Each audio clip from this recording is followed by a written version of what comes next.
Tudo que Tu faz, Senhor, é perfeito. E nós vivemos de milagre. E que essa manhã seja manhã de mais um milagre. É assim que oramos, te pedindo que o Senhor fale conosco. Aqueça o nosso coração com a Tua palavra. Em nome de Jesus. Amém. Podem sentar. Ou podem se acomodar de alguma forma aí. Que alegria estar aqui, nesse domingo especial, nesse altar quase pronto. Não está tudo terminado ainda falta muita coisa para a gente fazer. A inauguração oficial completa vai ser no dia 4 de junho. Dom Paulo Garcia, nosso arcebispo, vai estar aqui conosco. Mas é uma alegria estar aqui no Domingo das Mães. Domingo mais doce não existe. Mas também, para alguns de nós, alguns de vocês, pode ser um domingo difícil. Alguém pode ter perdido a mãe esse ano, recentemente, ou então as mães não estão perto. Eu tenho a alegria de ter no culto a minha esposa, a mãe dos meus filhos, e a minha mãe, mas a minha esposa não tem a mãe perto dela, porque a mãe dela está no Canadá, está longe, então eu sei que o coraçãozinho dela está pequeno, e algumas pessoas estão assim.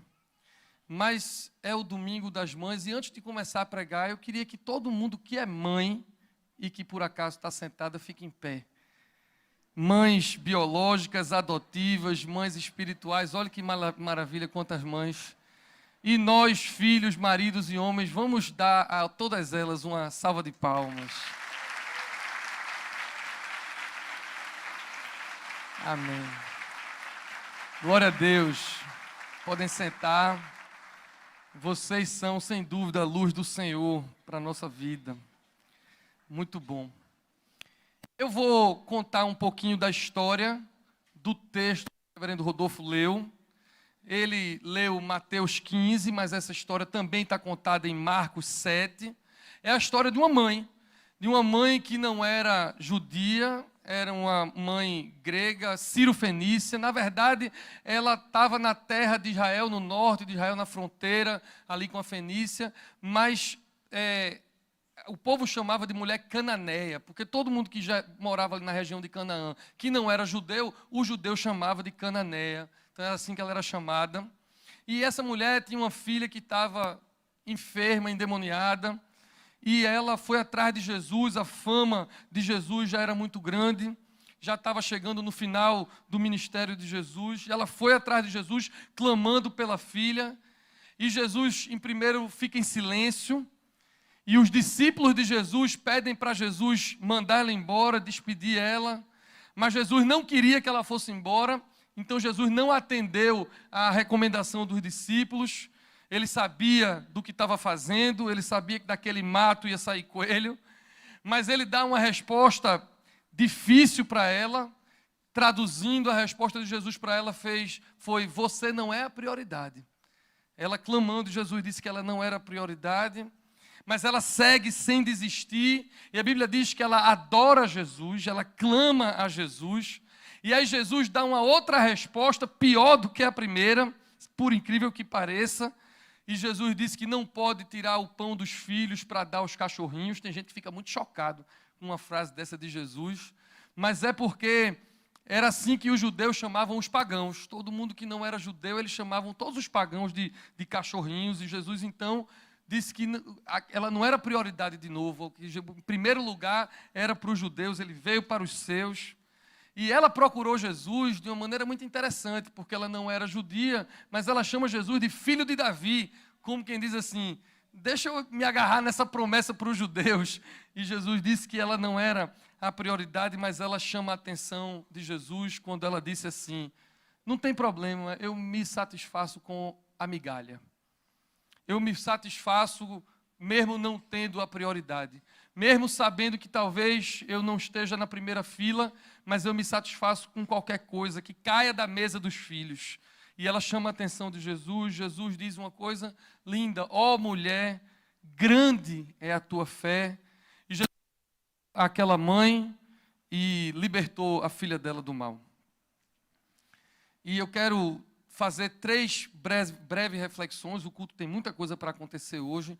Eu não sei como vai ser aqui. Não tem a música, eu não sei como Deus irá fazer, mas vai ser perfeito. Sou eu pensando quando as crianças do DI entrarem para fazer uma apresentação mais tarde. Eu não sei como Deus vai fazer, mas eu sei que vai ser perfeito. Amém? Olha aí. Mas eu quero fazer então 3 reflexões sobre esse texto nesse Dia das Mães. E essa palavra não é só para a mãe, é para a mãe, para o homem, para o filho, para todo mundo, uma palavra do Senhor para a gente. A primeira reflexão é que aquela mulher sabia qual era a natureza do problema dela. Ela sabia que o problema da sua filha, o problema por dela, era um problema de natureza espiritual. Jesus, a minha filha, está endemoniada. E na vida, a gente às vezes diagnostica os nossos problemas e a gente sabe os problemas físicos, os problemas emocionais, os problemas relacionais, os traumas, problemas psicológicos, psiquiátricos, todo tipo de problema, mas poucas vezes a gente diagnostica os nossos problemas espirituais. Quem é que quer dizer ou quem é que quer admitir que o filho, a filha, ou eu, ou meu pai, ou meu amigo está endemoniado, coisas espirituais? Eu vim aqui para dizer a você que tudo é espiritual. Não divida a sua vida entre secular e sagrado, coisa material e coisa espiritual, porque essa divisão é grega, é da gente que quer dividir e classificar as coisas. Nós somos uma coisa só e somos seres espirituais, portanto, tudo na nossa vida é espiritual. As pessoas às vezes chegam para mim e dizem assim: pastor, ore pelo casal tal, fulano e cicrana, eles se separaram. E ele já vem com o diagnóstico, eles se separaram por causa disso e por causa daquilo. E a primeira coisa que eu digo é: pode ser, mas na verdade eles se separaram porque estavam longe de Deus. Ou fulano está triste, pastor, vamos orar para o fulano que está triste, fulano não está bem. E pode ser muitas razões pelas quais ele não fica bem, mas a primeira razão e o primeiro diagnóstico é sempre espiritual. Ele não está perto de Deus, porque quando nós estamos perto dele, ele nos basta, ele é suficiente, ele supre as nossas carências, ele ajuda nas nossas fraquezas, ele nos faz olhar para a eternidade. Então há, obviamente, diagnósticos de toda a natureza, mas em algum sentido, em alguma dimensão, sempre há um diagnóstico espiritual. Se nós não entendermos isso, a gente vai resolver o nosso problema físico, o nosso problema emocional, o nosso problema relacional, mas não vai resolver integralmente, porque nós somos corpo, alma e espírito. E precisamos resolver integralmente. E bom é identificarmos as questões espirituais como aquela mãe fez. Se tudo é espiritual, as nossas soluções são espirituais. Portanto, devemos levar para Jesus tudo. Todos os assuntos são de interesse dele.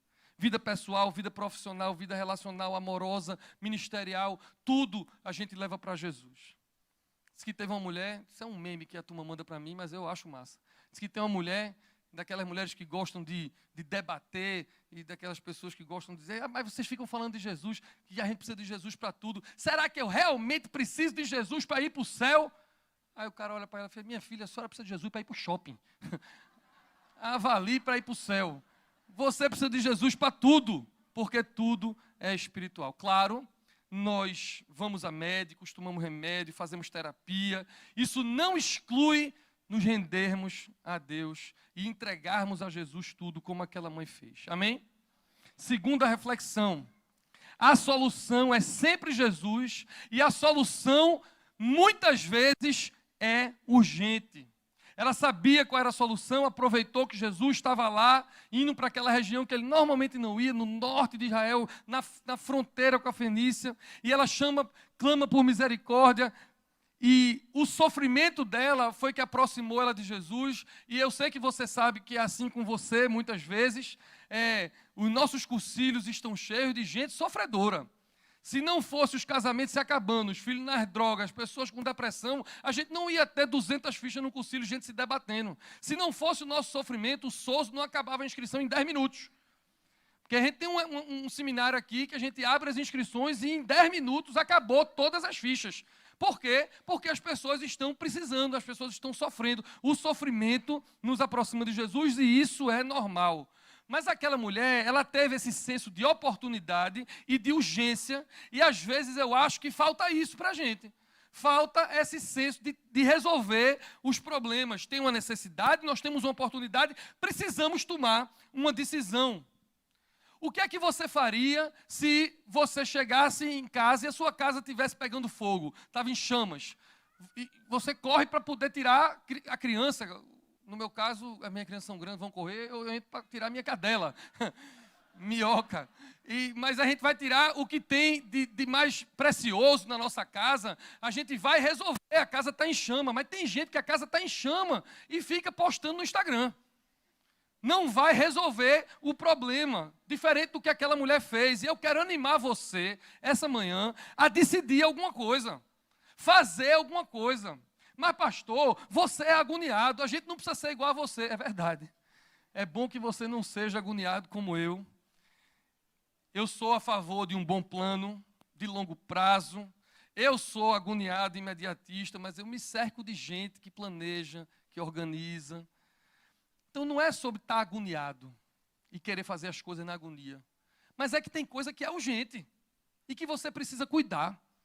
E eu não vou dizer a você, você sabe do que eu estou falando, porque o Espírito Santo já está dizendo a você, de coisas que você já devia estar cuidando há muito tempo e que não começou a cuidar.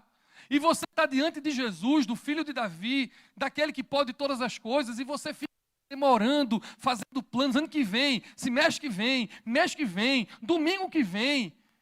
Jesus está aí, você precisando clamar para que Ele resolva hoje, para você não ficar paralisado, sem fazer nada. Eu cresci ouvindo uma história que vocês certamente já ouviram, do sapo que morre na água morna. Não tem esse negócio, né? Se você jogar o sapo na água quente, ele vai dar o pinote dele, vai sair, não vai morrer. Mas se você botar o sapo na água... Ninguém é para matar sapo, não. Essa é uma história que eu ouço. Se você botar o sapo numa água morninha, ele não vai sair de lá, ele não vai notar que está morrendo. Ele vai morrendo aos pouquinhos, ele vai achar que está no ofurô. Mas não está. Ele está morrendo. E tem gente que está achando que está no ofurô, mas está morrendo. Ouça o que o Espírito Santo está dizendo a você. Tem gente que pensa que está num ofurô, mas está morrendo e não sabe. Sua casa está em chamas, a sua família pode estar em chamas, e você precisa tomar uma decisão. Aquela mulher clamou a Jesus, adorou a Jesus, e a pergunta devocional que o Espírito faz para a igreja hoje é: cadê o teu clamor? Cadê a tua adoração? Cadê a urgência em resolver os problemas da sua vida? Cadê a tua entrega real? Amém?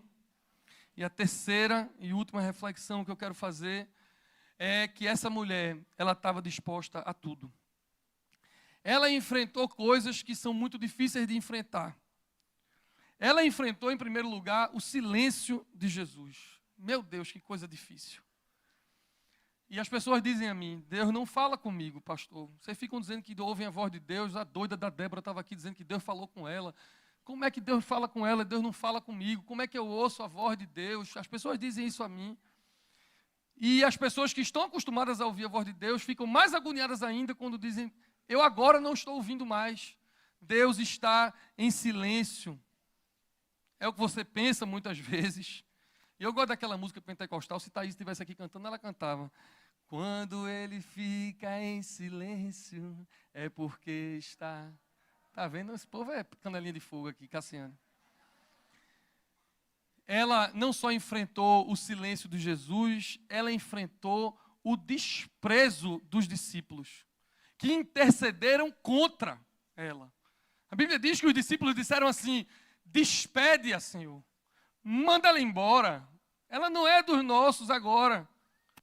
E ela passa por cima disso e se depara com outro problema, como se não fosse o silêncio, o desprezo. Ela agora se depara com uma resposta que ela não queria ouvir de Jesus. Antes ela em silêncio do que ele dizer o que disse a ela: não, agora não é a sua vez. Eu vim para as ovelhas perdidas de Israel.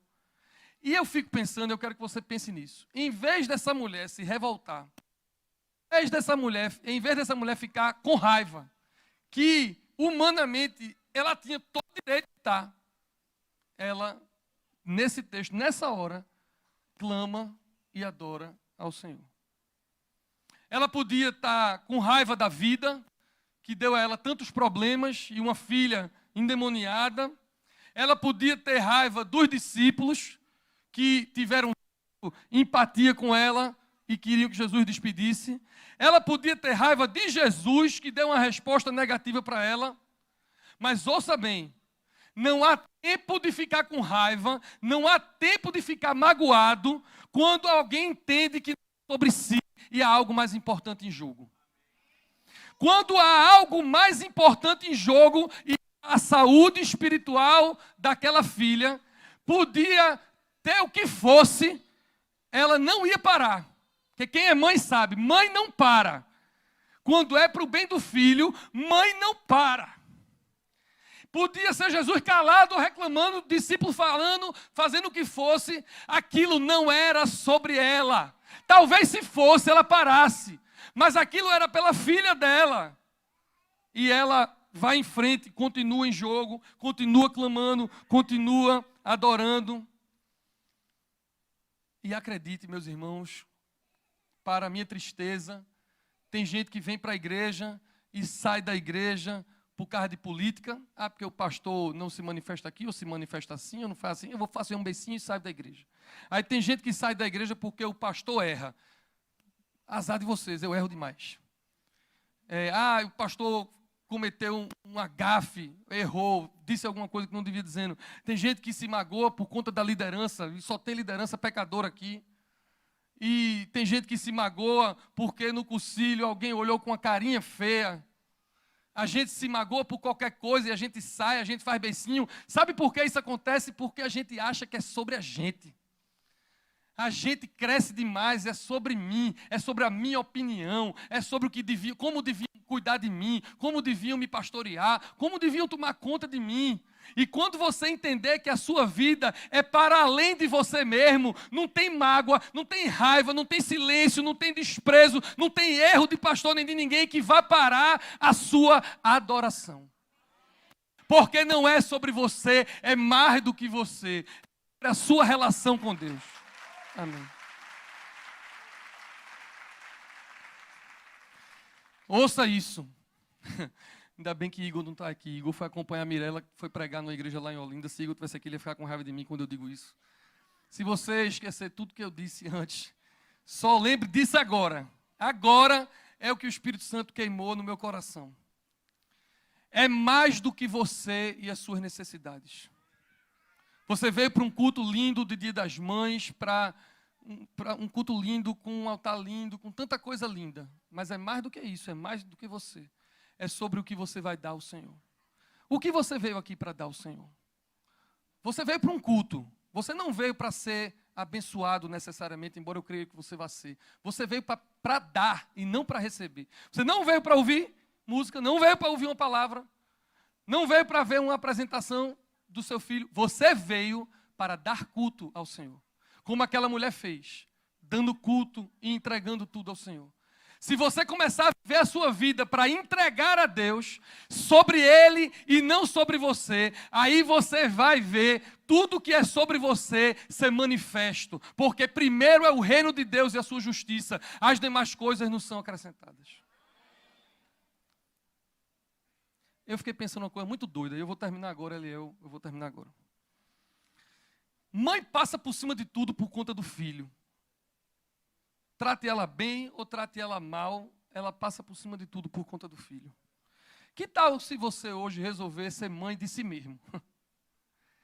Que tal se você resolver passar por cima de tudo em favor da sua relação com Deus hoje? Se você disser nada vai atrapalhar o louvor que eu quero dar ao Senhor. Nada vai atrapalhar o meu clamor ao Senhor. E Ele fazendo ou não fazendo, nada vai atrapalhar a minha relação com Ele. O final desse texto é muito lindo. E eu vou ler. Ela diz: sim, Senhor, porém os cachorrinhos comem das migalhas que caem da mesa dos seus donos. Então lhe disse Jesus: ó mulher, grande é a tua fé.